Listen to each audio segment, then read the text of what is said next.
আসলে এবারে মানুষ কি করে পশু থাকারও যোগ্য না। দেখ আসলে কথা, আসলে কান্না আসতেছে, মহিলাটাও কান্না করতেছে। আসলে কান্না করারই কথা। আপনি যদি মানুষ হয়ে থাকেন, আপনার ভিতরে যদি মনুষ্যত্ব থাকে, আপনি যদি একজন মাটি দিয়ে গড়া একজন মানুষ হন, আল্লাহর বান্দা হন, তাহলে আপনিও কাঁদবেন ভিডিওটা দেখে।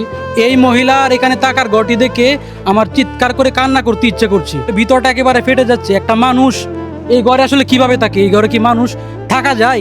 এদিকে আসেন তো খালা, দেখেন ভাই, নিয়ান ভাই এদিকে আয়ু, যে এই অসহায় মা কাঠের মধ্যে তাকে একটা করে, যে কাঠে কয়েকটা বিছিয়ে এখানে থাকে। আর ঘরের যদি পরিবেশটা দেখাই ভাই, একটা মানুষ আসলে এই ঘরে থাকার মতো কোনো যোগ্যতা এই ঘরে নাই। এই ঘরে যে এই পাশটা দেখেন, একেবারে যদি বৃষ্টি বাতাসের কথা বাদ দিলাম, এমনি এই ঘরের মধ্যে মানুষ থাকার মতো কোনো যোগ্যতা নাই। তারপরে ওই মহিলা কিভাবে থাকছেন উনি আর উনারা আল্লাহ ঠিক ভালো জানেন। দেখেন রান্না বান্নার কি অবস্থা দেখেন, দেখছেন রান্না করা জায়গাটা, আপনারা যদি দেখেন আসলে আপনাদেরও বুকটা ফেটে যাবে। এই ভিডিওটা যদি আপনারা শেয়ার করতে না পারেন তাহলে 10টা টাকা দেবেন, আর যদি 10টা টাকা দিতে না পারেন তাহলে ভিডিওটি শেয়ার করবেন, আপনার মন উজাড় করে শেয়ার করবেন। যেহেতু আমার বুকটা ফেটে গেছে এই মহিলার গটি দেখে, আশা করি আপনারও বুকটা ফেটে যাওয়ার কথা। এদিকে আসেন খালা, এই ঘরে আপনি এইভাবে কতদিন যাবত থাকতেছেন? এই ঘরে আমি আজ 20 বছর ধরে থাকতেছি। 20 বছর এইভাবে থাকতেছেন?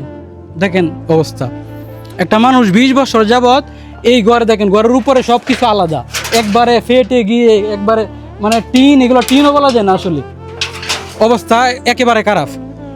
এখন কথা হচ্ছে, ভিডিওটা যদি আপনারা শেয়ার করতে না পারেন 10টা টাকা দিবেন। আপনি যে ঘরে থাকতেছেন যদি বৃষ্টি আসে তাহলে কিভাবে থাকেন? বৃষ্টি এলে এই ঘর জায়গা। ও আপনাদের যদি দেখায় পাশে আরেকটি ঘর আছে, এখানে ওনার একটা ছোট সন্তান আছে, উনি তাকে হচ্ছে এই ঘরে, ছোট সন্তান এখন বাড়িতে নাই। দেখেন এই ঘরের কি অবস্থা, অন্ধকারের জন্য দেখা যায়। দেখেন মানে আসলে একটা, আমি যদি খারাপ ভাষা বলতে হয়, একটা কুকুর আসলে এইসব ঘরে এইভাবে থাকার মতো অবস্থা নাই। একটা কুকুরও এইসব ঘরে থাকবে না, যদি বৃষ্টি আসে দেখবেন অন্য ঘরে চলে গেছে। এখন কথা হচ্ছে, এই কাজের প্রথম উদ্যোগ নিয়েছেন এই এলাকারই একজন ভাই, আমার প্রিয় ভাই শাহিন ভাই। ওনার চোখে জিনিসটা পড়ে। আমাদের এই এলাকার পাকুন্দা পৌরসভার 1 নং ওয়ার্ড আনোয়ারকালী গ্রাম, অনেক দিন যাবৎ এই বিষয়টা অনেকেই আমাদেরকে রিকোয়েস্ট করতেছে। গতকালকে আমি আসলাম, আসা একটা ভিডিও নিলাম আলোকিত পাকুন্দা গ্রুপে। ওই ভিডিওটা ছাড়ার পর মোটামুটি মানুষের অনেক সাড়া পাইছি। এই ঘরের ভিতরে আজকে সকালে আমি আসলাম, আসা দেখলাম শুধু ভাত আছে, কিন্তু মানে এই ভাতে যে খাবে এই তরকারিটুকু নাই। আমি জিজ্ঞেস করলাম, এখন আয়সা জিজ্ঞেস করলাম যে আপনি কি খাইছেন? বলতেছে ওই ভাত পানি দিয়া খাইছে, নুন পানি দিয়া খাইছে। আচ্ছা, এই বর্তমান যুগে বাংলাদেশের এরকম পরিস্থিতি বা এরকম ঘর আছে বলে আমার মনে হয় না। আমার মানে কান্না চোখের পানি ধরে রাখার মতো না।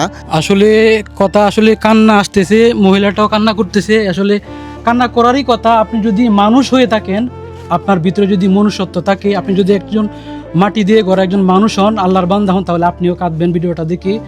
তাই বলতেছি, ভিডিওটা এমনভাবে শেয়ার করবেন যেন ওনার একটা থাকার ব্যবস্থা হয়। একটা ঘর হলে আপনার কীরকম হয়, বাকিটা জীবন যদি একটু ভালোভাবে কাটতে পারেন ভালো হয়। কষ্ট দিয়ে লাভ নাই, উনি বাসা হারিয়ে ফেলেছেন, আমি নিজে বাসা হারিয়ে ফেলেছি। একটা মানুষ আসলে ওনাকে মানুষ, আমি যে মানুষ এটা আমার ঘৃণা হচ্ছে যে আমি মানুষ। আমার চারপাশে কত মানুষ কতভাবে থাকে হয়তো আমাদের চোখে পড়ে না। এখন আপনাদের ভিডিওটি করে আপনাদের চোখে পড়ালাম, যেন ভিডিওটি আপনারা শেয়ার করেন এবং যতই পারেন 10 টাকা 20 টাকা কিংবা 1000 টাকা, যার যত বেশি সামর্থ্য আছে ওনাকে দিবেন। ওনার শেষ সময়ে যেন ওরা যেন শেষ সময়ে একটু ভালোভাবে থাকতে পারে। 20টা বছর এই ঘরে, দেখেন এই ঘরে এইভাবে কাটাইছি, ঘরে সব কিছু আলাদা, কি বলবো ভাই, এভাবে কাটাইছে।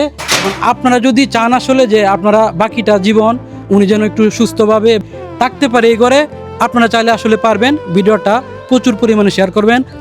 আপনাদের কাছে এটাই রিকোয়েস্ট। হয়তো বা আপনাদের কাছে আর কোনোদিন শেয়ার চাবো না, কিন্তু এই ভিডিওটা প্লিজ শেয়ার করে দিবেন।